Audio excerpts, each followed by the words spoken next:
l'existence de cette méthodologie.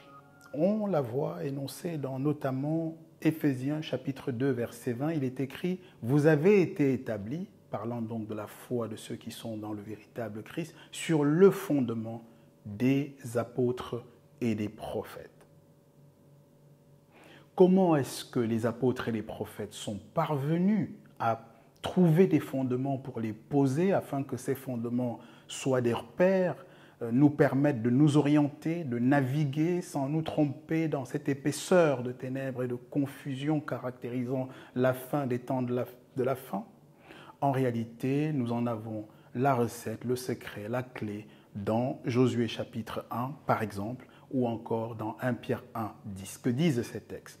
Josué chapitre 1, verset 8, il est révélé à Josué, à l'issue de la mort de son maître Moïse, la manière dont il pourrait marcher dans les pas de ce dernier. Il lui est simplement dit que tout tient à sa capacité à être régulier, à être constant, à être persévérant, à lire, relire, méditer, scruter les Écritures, de manière à ce qu'il puisse s'en nourrir de son âme et de son esprit, exactement comme de la nourriture charnelle et matérielle pour nos corps. Et Pierre va encore plus loin. Et ce qui est intéressant dans le cas de Pierre, c'est que Pierre est un gars, pour dire les choses trivialement, du quartier. Pierre n'est pas un homme instruit comme Paul. En fait, c'est un pécheur. Et ça rend son cas d'autant plus intéressant que cela veut dire que ce que nous sommes en train de dire n'est pas réservé aux gens qui auraient une instruction, qui auraient académiquement des références grandioses. Non.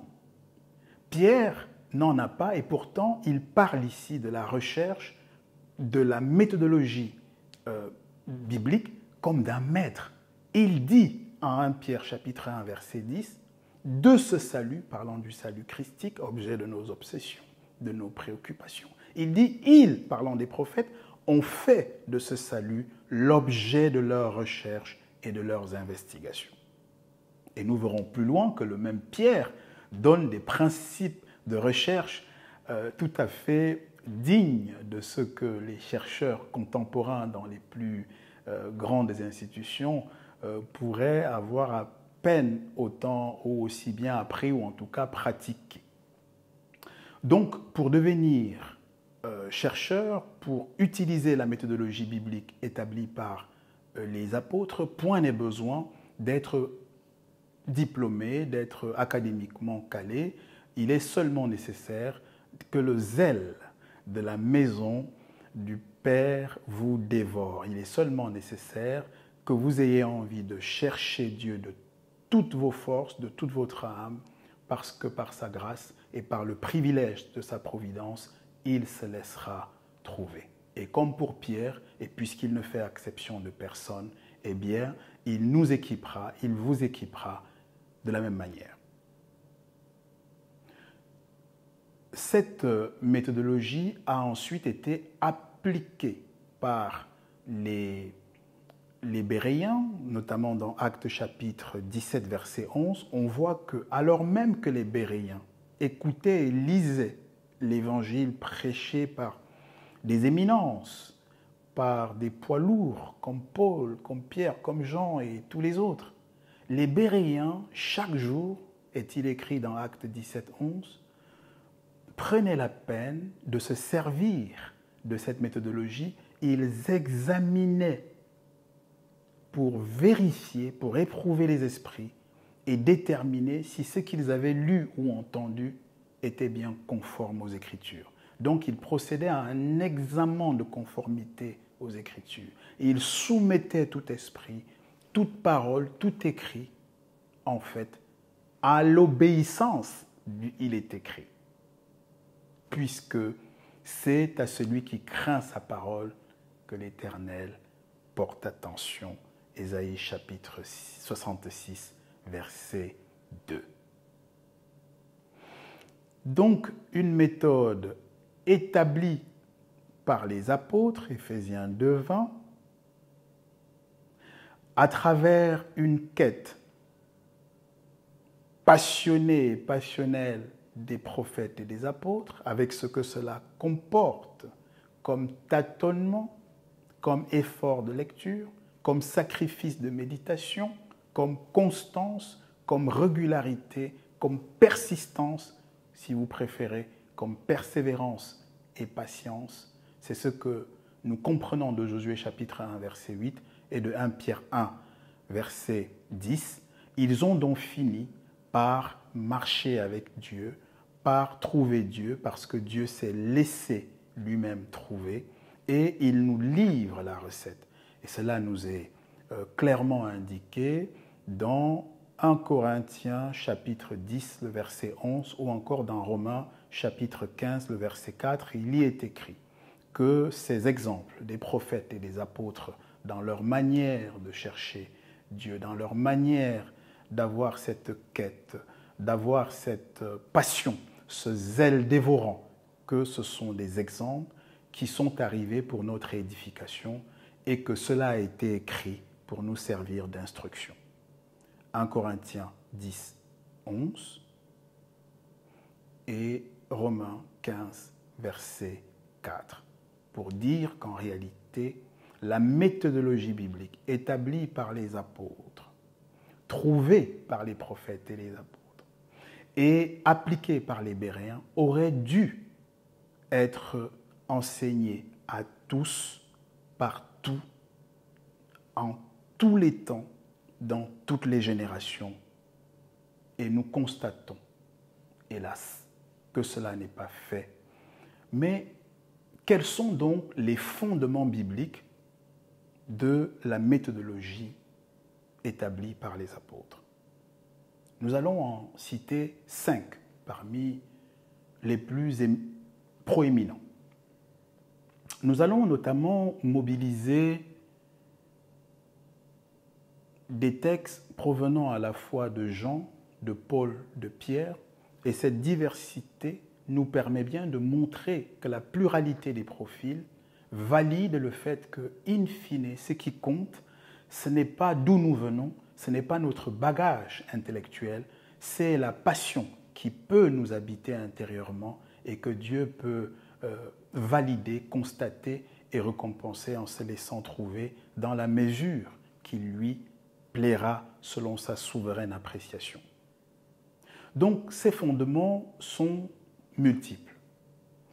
Nous allons par exemple considérer le fondement qui est tiré de 1 Jean 4, 1, qui nous dit donc d'éprouver les esprits. Et le relais nous est donné tout de suite par 2 Pierre chapitre 1, verset 10. Que dit 2 Pierre chapitre 1, verset 10? Il dit la chose suivante. Sachant très bien qu'aucune prophétie ne peut faire l'objet d'une interprétation particulière. Sachant qu'aucune prophétie ne doit faire l'objet d'une interprétation particulière. Autrement dit, une prophétie, une parole que vous entendez, doit être inscrite dans son contexte et nous devons vérifier à chaque fois que cela est conforme aux autres écrits, à la cohérence globale, ce qu'on peut aussi appeler à l'analogie de la foi, puisque le même Dieu ne se contredit point, en dépit des générations. Voilà pour ce qui est de la provision de 2 Pierre chapitre 1, verset 20. Donc Pierre ne s'est pas contenté de nous dire qu'il fallait se lancer dans une quête pour faire des recherches, faire des investigations. Il nous dit aussi qu'une des clés, c'est par exemple de s'interdire de faire une interprétation particulière d'une prophétie et de toujours considérer la cohérence globale et la conformité par rapport aux autres prophéties, par rapport aux autres écrits provenant du même Créateur. Une autre source que nous pouvons donc mettre en exergue, c'est Galates chapitre 3, verset 17. Que dit Galates chapitre 3, verset 17? Ce texte indique qu'une disposition que Dieu a donné, qu'il a antérieurement confirmé, ne peut plus être annulé, quel que soit le cas. Galates chapitre 3, verset 17. Donc, Dieu ne va pas remettre en question quelque chose qu'il a promis, qu'il a donné et qu'il a même confirmé. C'est un des principes qui constitue un fondement de la méthodologie établie par les apôtres. Voilà donc le deuxième fondement. Le premier, 2 Pierre 1, 20. Le deuxième, Galates 3, verset 17.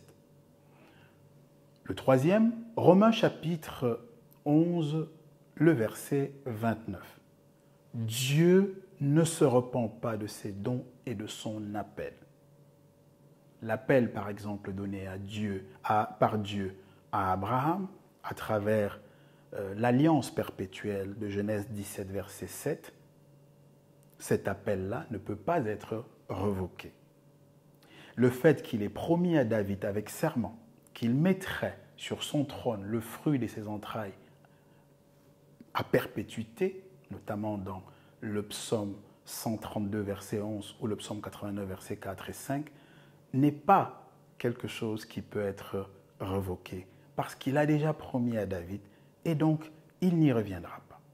C'est d'ailleurs ce que dit le psaume 132, verset 11. L'Éternel a juré à son serviteur David, il n'y reviendra pas.